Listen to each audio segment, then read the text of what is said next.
Hello, bachcho. Let us read this question. Question say that if f of x equals to cos greatest integer pi का square x plus cos minus of pi का square का greatest integer of x, then f of pi by 2 is equals to। तो हम लोग क्या करें की concept को डिस्कस करते हैं। की कंसेप्ट क्या होगा की कंसेप्ट जी ग्रेटेस्ट इंटीजर की कंसेप्ट को हम लोग समझते हैं।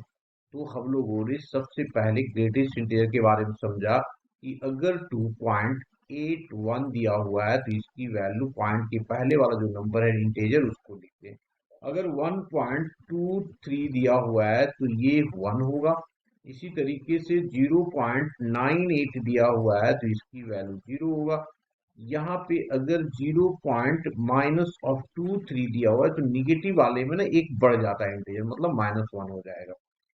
इसी तरीके से नेक्स्ट माइनस ऑफ 1.87 है तो इसकी वैल्यू -2 हो जाएगा।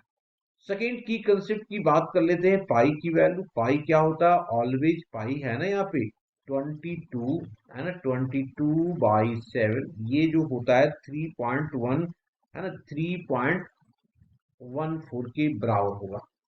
ठीक है जी, इसको देख सकते हो यहाँ पे अगर मैंने किया 7 से 21 आ जाएगा और 10 बच जाएगा, फिर तो 1 बचेगा, पॉइंट लिया तो आ गया 10। तो फिर उसके बाद हम लोगों ने 1 से डिवीजन किया 3 बच गया, फिर उस तरीके से आगे बढ़ते चले जाएंगे। तो अब इसमें हम आते हैं क्वेश्चन पे। क्वेश्चन में हमारे पास जो दिया हुआ है गिवन है क्या f of x is equals to cos of greatest integer of pi का square of x, pi का square of x plus of cos of greatest integer of minus of pi का square of x। अब सबसे पहले पाई की value, तो पाई हमारे पास क्या होता है? पाई की जो वैल्यू होती है वो होती है कितना? 3.14। अब इसको अगर मैंने पाई स्क्वायर कर दिया तो इसकी वैल्यू कितना हो जाएगा? इसकी वैल्यू 9 पॉइंट समथिंग आएगा, मतलब 9 पॉइंट समथिंग कुछ वैल्यू आएगा, है ना। जैसे मान लो अगर इसको लिया 9 पॉइंट समथिंग लिख देते हैं।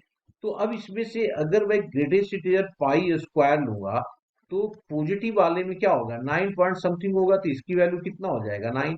अगर मैं माइनस ऑफ पाई स्क्वायर की बात करूंगा तो ये क्या हो जाएगा? माइनस ऑफ 9 पॉइंट समथिंग होगा। इसका मतलब -10 एक बड़ा हो जाएगा की कंसेप्ट में हमने समझा है। तो देयरफॉर हमारे पास जो वैल्यू होगा एफ ऑफ एक्स का वो कितना हो जाएगा? Cos of A pi square कितना हो गया? 9, तो मैंने लिख दिया 9 of x, 9 of x plus ये कितना हो जाएगा? 10 हो जाएगा, cos of minus of 10x। 10x हम लोग जानते हैं क्या जी? कॉस ऑफ माइनस थीटा जो होता है that is equals to cos of theta होता है। तो दिस इज इक्वल्स टू ये हो गया कॉस ऑफ 9x और ये क्या हो जाएगा? Cos of 10x, cos of 10x। अब हम लोगों को क्या करना है? हम लोगों को निकालना है F of pi. F of x तो निकाल दिया हम लोगों ने, अब हम लोगों को चाहिए एफ ऑफ पाई बाई 2। तो therefore f of pi by 2 क्या हो जाएगा? एक्स की जगह पुट कर देते हैं, तो cos of 9 pi by 2 plus of ये हो जाएगा कॉस पाई बाई 2 पुट कर देंगे यहाँ पे, तो 10 इंटू पाई बाई 2, तो इसको कट कर दो तो ये आ जाएगा 5। This is equals to cos of 9 pi by 2 और plus of cos of 5 pi. अब 9 पाई पाई बाई 2 का मल्टीप्लायर है तो 0 होता है, ये हो जाएगा हमारे पास कितना जी? 0। और दूसरी वैल्यू ये 5, तो ये आ जाएगा कितना? 2 पाई। 2 पाई दो बार रोटेट कर गया तो एक थर्ड क्वाड्रेंट का एक्स एक्सिस पे लाई करेगा, दैट इज -1 हो गया। तो फाइनल वैल्यू विल बी -1। यही हमारा क्या होगा? आंसर होगा। Hope you understood it well. Best of luck.